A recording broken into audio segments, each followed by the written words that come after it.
Section 1 परिचय। हिद्दमा और नक्सली आंदोलन की जटिलता। हिद्दमा यह एक ऐसा नाम है जो छत्तीसगढ़ के बस्तर के जंगलों में दशकों से गूंज रहा है। यह नाम प्रतीक बन गया है।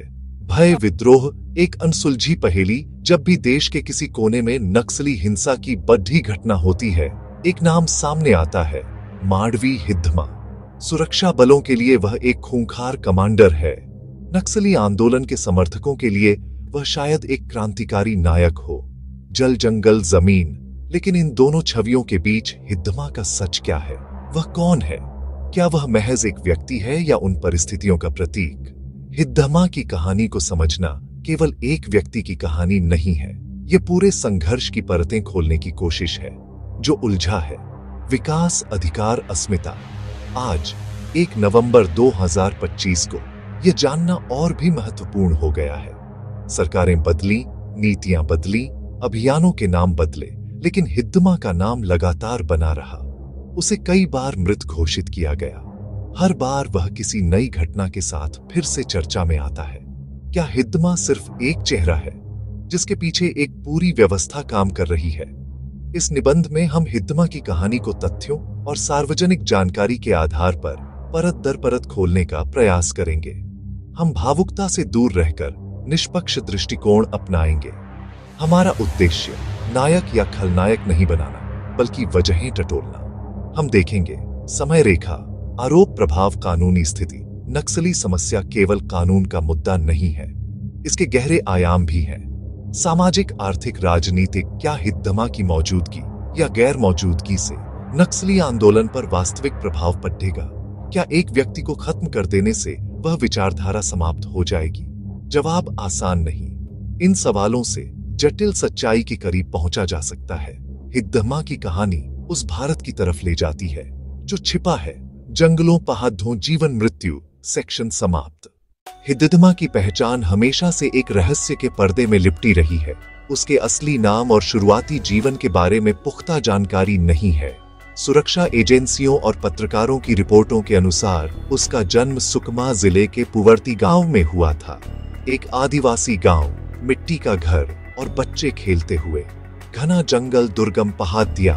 वह मुरिया आदिवासी समुदाय से ताल्लुक रखता है। बहुत कम उम्र में 1990 के दशक के अंत में वह आंदोलन में जुड़ गया। बस्तर में नक्सली अपनी जद्दें मजबूत कर रहे थे। स्थानीय युवाओं की भर्ती चल रही थी।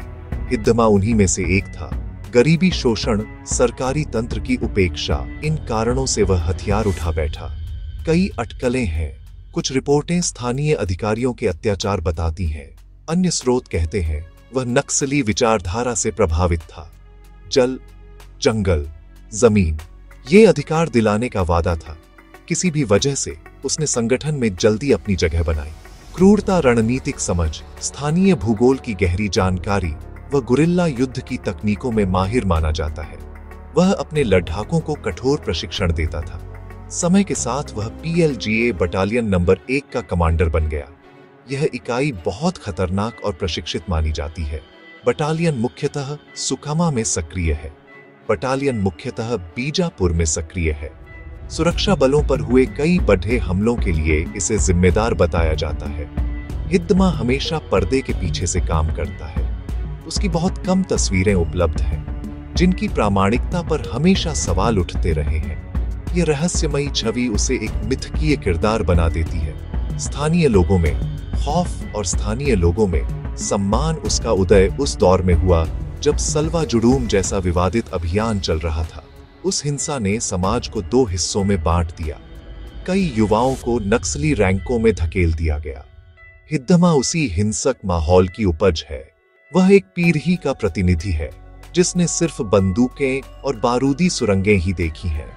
उसकी कहानी बताती है कि सामाजिक और आर्थिक असमानताएं कैसे किसी को उस रास्ते पर ले जाती हैं जहां से वापसी लगभग नामुमकिन हो जाती है। समय रेखा, हिंसा और प्रतिरोध के दशक। हिद्दमा का नाम पहली बार 2000 के दशक में प्रमुखता से सामने आना शुरू हुआ, लेकिन उसकी असली पहचान 2010 के बाद हुए बड़े हमलों से जुड़ी थी।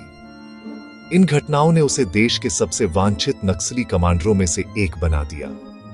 2010 में ताडमेटला हमला। इस हमले में नक्सलियों ने सीआरपीएफ के 76 जवानों की जान ले ली थी।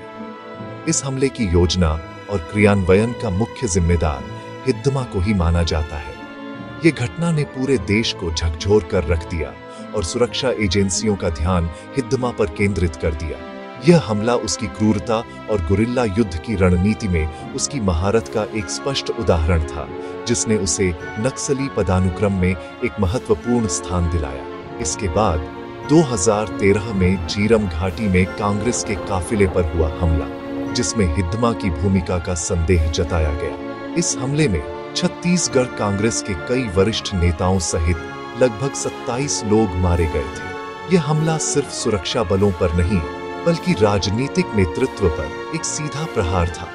उसने यह स्पष्ट कर दिया कि नक्सलियों की पहुंच और क्षमता कितनी गहरी है। हालांकि हिद्दमा की सीधी संलिप्तता के सबूत हमेशा बहस का विषय रहे हैं, लेकिन खुफिया रिपोर्टों ने लगातार इस हमले की योजना में उसकी बटालियन की भूमिका की ओर इशारा किया। इन हमलों ने हिद्दमा को एक ऐसे प्रतीक के रूप में स्थापित कर दिया जो राज्य की सत्ता को सीधे चुनौती दे रहा था। देखिए, 2017 में बुर्कापाल में हुआ हमला भी हिद्दमा के खाते में दर्ज है, जिसमें सीआरपीएफ के 25 जवान शहीद हुए थे। इस हमले में भी घात लगाकर हमला करने की वही पुरानी रणनीति अपनाई गई थी, जिसमें हिद्दमा को महारत हासिल है। हर बद्दे हमले के बाद सरकार की तरफ से नक्सलवाद को जड़ें से खत्म करने के दावे किए जाते, लेकिन कुछ समय बाद हिद्दमा की बटालियन फिर एक नए हमले के साथ सामने आ जाती। 2021 में तर्रेम के पास जोनागुद्दा गांव में हुई मुठभेड़। इस मुठभेड़ में 22 सुरक्षाकर्मी शहीद हो गए, जबकि कई नक्सली भी मारे गए। इस घटना के बाद भी हिद्दमा का नाम एक बार फिर सुर्खियों में था। यह समय रेखा दिखाती है कि हिद्दमा का करियर हिंसा और रक्तपात से भरा रहा है। एक दशक से भी ज्यादा समय तक वह सुरक्षा बलों के लिए एक बड़ी चुनौती बना रहा। हर घटना के बाद उस पर इनाम की राशि बढ़ती गई, जो आज 40 लाख रुपए से भी ज्यादा बताई जाती है। उसकी कहानी यह भी दर्शाती है कि कैसे नक्सली कमांडर स्थानीय भूगोल और लोगों के समर्थन का फायदा उठाकर इतने लंबे समय तक सुरक्षा बलों की पकड़ DDH से बाहर रह सकते हैं। ये घटनाएं सिर्फ तारीखें और आंख दिढ़े नहीं हैं, बल्कि ये उस अंतहीन संघर्ष की दर्दनाक कद्दियां हैं, जिसमें दोनों तरफ से जाने गई हैं और जिसका सबसे ज्यादा खामियाजा आम आदिवासियों को भुगतना पड़ा है। ठहराव। नक्सली संघर्ष की बड़ी बहसों और रणनीतिक विश्लेषणों में अक्सर उस आम आदिवासी की आवाज खो जाती है जो इस लड़ाई के केंद्र में है। हिद्दमा और सुरक्षा बलों के बीच इस युद्ध का सबसे गहरा और दर्दनाक असर बस्तर के गांवों पर पड़ा है, जहां के लोग दशकों से दो पाटों के बीच पिस रहे हैं। नक्सलियों का दबाव है, उन्हें खाना देने के लिए मजबूर करते हैं, उन्हें पनाह देने के लिए मजबूर करते हैं, उन्हें जानकारी देने के लिए मजबूर करते हैं, और ऐसा न करने पर उन्हें पुलिस मुखबिर बताकर मौत की सजा दी जाती है। दूसरी तरफ सुरक्षा बलों की कार्रवाई है, जो अक्सर शक के आधार पर ग्रामीणों से पूछताछ करते हैं, उन्हें प्रताड़ित करते हैं और कभी-कभी मुठभेड़ का शिकार भी बना देते हैं। यह स्थिति उनके जीवन को एक स्थायी भय में बदल चुकी है। इस संघर्ष ने स्थानीय समाज के ताने बाने को पूरी तरह से तोड़ डेच दिया है। विकास की किरणें इन इलाकों तक कभी पहुंच ही नहीं पाई। स्कूल हैं तो शिक्षक नहीं, अस्पताल हैं तो डॉक्टर नहीं। सड्डैच कैंप बनाना एक जंग लड़ने जैसा है, क्योंकि नक्सली उन्हें उड़ा देते हैं ताकि सुरक्षा बल आसानी से अंदर न आ सके। इस वजह से बच्चों की शिक्षा और लोगों का स्वास्थ्य बुरी तरह प्रभावित हुआ है। कई पीढ़ियां बिना पढ़े लिखे बड्ढी हो गई हैं और उनके पास रोजगार के लिए जंगल या फिर नक्सली बनने के अलावा कोई और विकल्प नहीं बचता। यह एक ऐसा दुष्चक्र है जो हिंसा को लगातार बढ़ावा देता है और हिद्दामा जैसे कमांडरों को नए रंगरूट आसानी से मिल जाते हैं।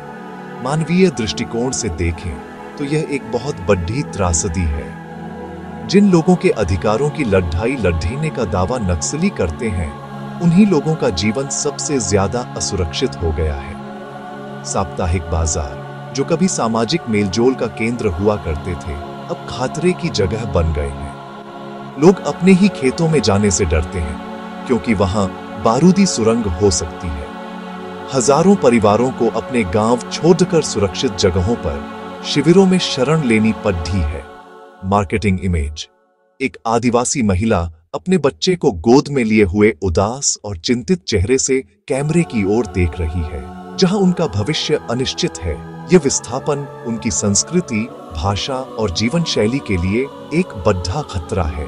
वे अपनी जमीन से कट जाते हैं और शहरों में उन्हें अजनबी की तरह देखा जाता है। इस पूरे परिदृश्य में न्याय एक बहुत ही जटिल शब्द बन जाता है।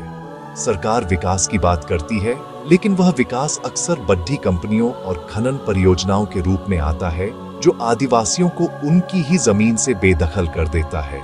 दूसरी ओर नक्सली जनता की सरकार का वादा करते हैं, लेकिन उनकी जन अदालतें क्रूर और अमानवीय फैसले सुनाती हैं। इस संघर्ष में फंसे आम आदिवासी के लिए यह समझना मुश्किल है कि कौन उसका दोस्त है और कौन दुश्मन।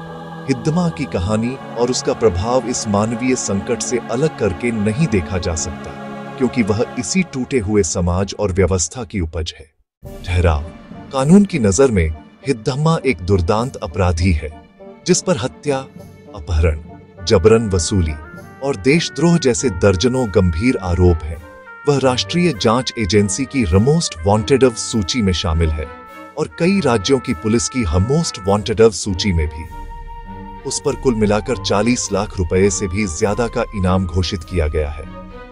उसे पकड़ डीएचने या मार गिराने के लिए सुरक्षा बलों ने कई बड़े ऑपरेशन चलाए हैं।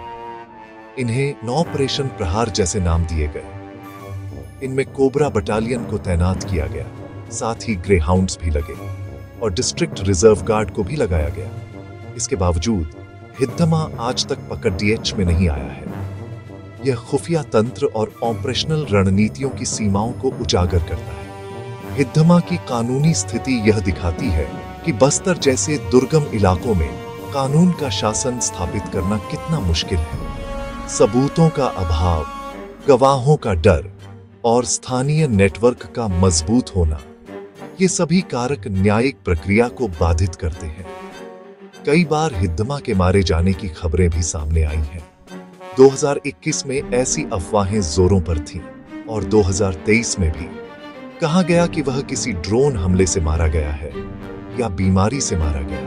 लेकिन हर बार नक्सली इन खबरों का खंडन कर देते हैं या फिर कोई नई घटना उसकी मौजूदगी का सबूत दे देती है। यह रहस्य उसकी छवि को और भी बद्धा बना देता है और सुरक्षा बलों के लिए मनोवैज्ञानिक दबाव काम करता है। इस पूरे मामले में मीडिया की भूमिका भी बहुत महत्वपूर्ण और दोधारी रही है। एक तरफ मीडिया ने हिद्दमा के नाम को देश के कोने कोने तक पहुंचाया और नक्सली समस्या को राष्ट्रीय एजेंडे पर लाया।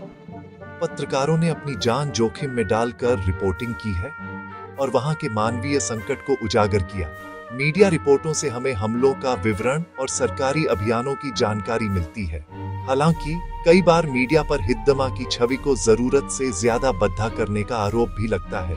इसे ग्लोरिफिकेशंस कहा जा सकता है। सनसनीखेज सुर्खियों और अपुष्ट खबरों ने उसके मिथक को और भी मजबूत किया है। जंगल के अंदर से सटीक और सत्यापित जानकारी जुटाना एक बड़ी चुनौती है। ज्यादातर खबरें पुलिस स्रोतों पर आधारित होती हैं और कभी-कभार जारी होने वाले नक्सली पर्चों पर। दोनों ही स्रोतों के अपने अपने हित होते हैं, इसलिए सच्चाई अक्सर खो जाती है। मीडिया के लिए निष्पक्ष रहना एक कठिन काम बन जाता है। हिद्दमा की कहानी दिखाती है कि कैसे एक व्यक्ति की छवि सूचना के अभाव और प्रचार के बीच गढ़ी जाती है। अंततः यह लड़ाई सिर्फ जमीन पर ही नहीं, बल्कि सूचना और धारणा के स्तर पर भी लड़ी जा रही है। माडवी हिद्दमा की कहानी नक्सली संघर्ष की जटिल और बहुस्तरीय सच्चाई, इसे काले सफेद में नहीं देखा जा सकता। वह सिर्फ एक व्यक्ति नहीं, गहरी सामाजिक आर्थिक समस्याएं, ऐतिहासिक अन्याय, शासन की विफलताएं, मध्य भारत दशकों से हिंसा की आग में रहा है। आज 2025 में हम पीछे देखते हैं, हिद्दमा का उभरना संयोग नहीं। विकास के लाभ कुछ लोगों तक सीमित रहे, आदिवासियों से जमीन और सम्मान छिना गया। सरकार ने 2 आयामी रणनीति अपनाई है। एक तरफ सुरक्षा बलों की आक्रामक कार्रवाई, दूसरी तरफ विकास कार्यों पर जोर सड्ढके, स्कूल, मोबाइल टावर, स्वास्थ्य केंद्र। कुछ इलाकों में बदलाव आया, नक्सली प्रभाव घटा, लेकिन असली चुनौती विश्वास बहाली है। स्थानीय समुदाय को भरोसा होना चाहिए केवल बल प्रयोग से एक हिद्दमा को खत्म किया जा सकता है, किंतु उन कारणों को नहीं हटाया जा सकता। आगे की राह बहुत चुनौतीपूर्ण है। संवेदनशील और समग्र दृष्टिकोण चाहिए। भूमि सुधार, वन अधिकारों का वास्तविक हस्तांतरण, स्थानीय संस्कृति का सम्मान, न्याय प्रक्रिया में सुधार, युवाओं को शिक्षा और रोजगार, ताकि वे बंदूक उठाने के लिए मजबूर न हो। बातचीत के दरवाजे खुले रखें, पर यह स्पष्ट होना चाहिए कि हिंसा के लिए कोई जगह नहीं है। यह एक लंबी और धैर्य की लड़ाई है। इसे बंदूकों से नहीं, बल्कि विश्वास और विकास से जीता जा सकता है। अंत में एक महत्वपूर्ण सवाल है, क्या हम ऐसा समाज बना सकते हैं जहां कोई युवा हथियार न उठाए? यही नक्सली समस्या का अंतिम समाधान तय करेगा। हिद्दमा पकड़ा जाए, हिद्दमा मारा जाए, हिद्दमा गुमनामी में खो जाए। असली चुनौती उन विचारों और परिस्थितियों को मिटाना है। जब तक हर नागरिक को सम्मान, सुरक्षा और न्याय का एहसास नहीं होगा, तब तक यह संघर्ष किसी न किसी रूप में जारी रहेगा।